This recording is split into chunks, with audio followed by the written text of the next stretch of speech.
Good day. It's Wednesday, May the 12th. I'm Martin Gagel with Radius Research. Today we're joined by Colin Bletsky, COO of MustGrow Biologics. Today, MustGrow announced it has achieved control of root rot disease, Aphanomyces, in greenhouse trials. This, I guess, is a follow-on to your initial news release back in January, where not in a greenhouse, but in a laboratory setting, you got 100% control.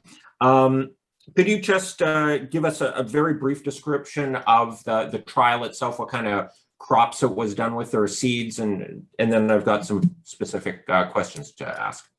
Yeah, you bet, Martin, and thanks for having me today, and first and foremost. But so as always, the way we like to target things is starting in lab first, move to greenhouse, and then eventually move to field.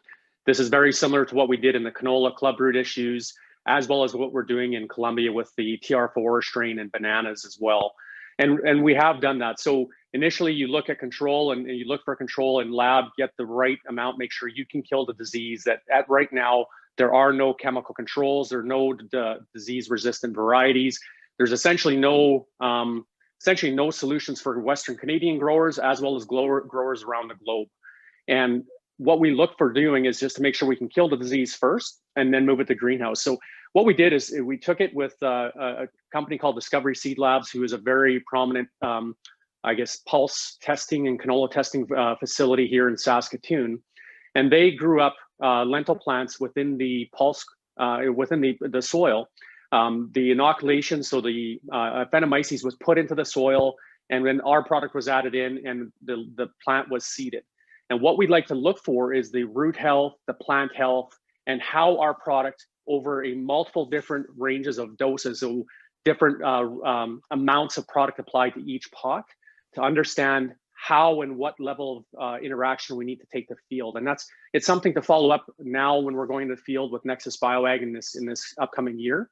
It gives us a really good range and understanding of how much of our product is needed. Are we going to be economical in those fields?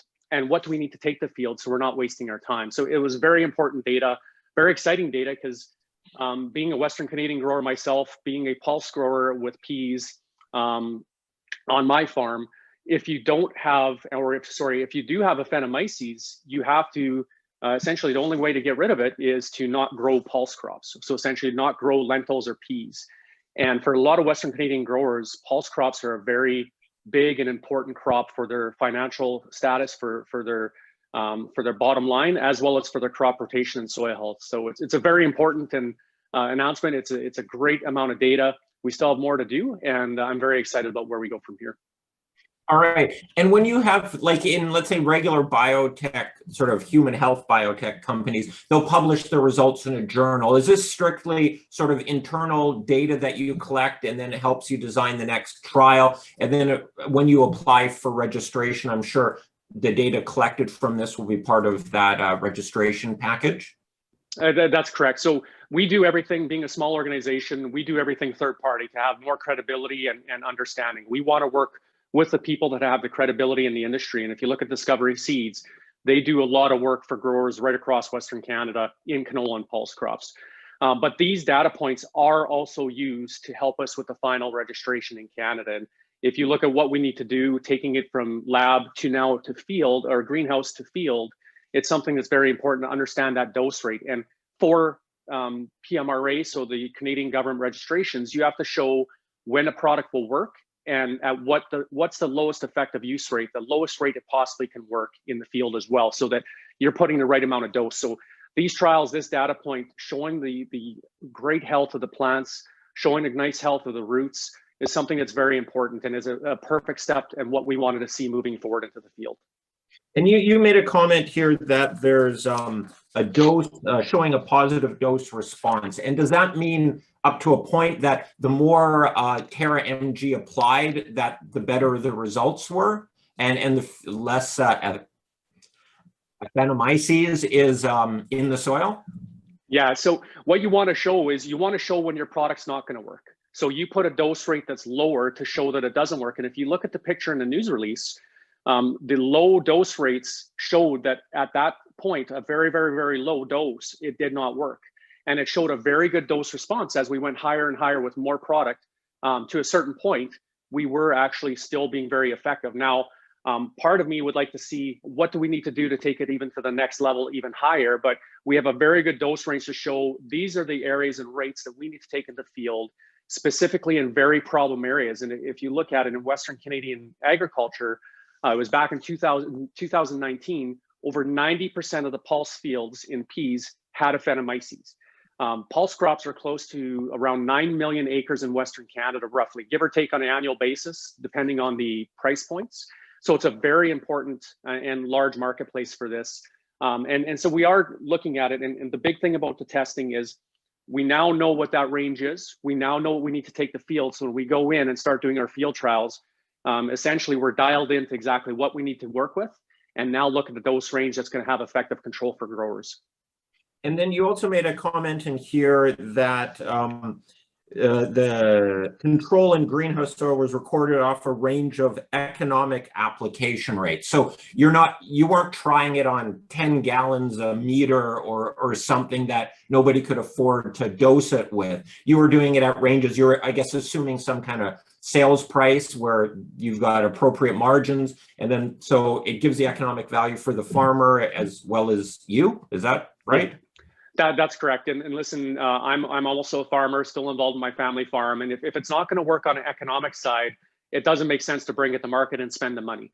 So what we're doing is always trying to work with dose ranges that fit within the grower's economics. And if you think of the importance of pulse crops, lentils and peas, and the value they provide a farmer on a per hectare or per acre basis, it is very large. And if you look at overall benefits, being able to give the opportunity for these growers to go in and actually plant or seed a lentil or pea crop where they maybe wouldn't have been able to before is extremely advantageous and economical. So we always work in that same mindset, Martin. Sometimes we may be over the price range, and we try to look at ways to bring it back and work within the system to understand it. But in this situation, we do believe we're in the right frame and the right size within the current dose range. Now, we still have to go to field and develop it further and understand it more. And that's what we're looking forward to doing with Nexus BioAg here over the next year.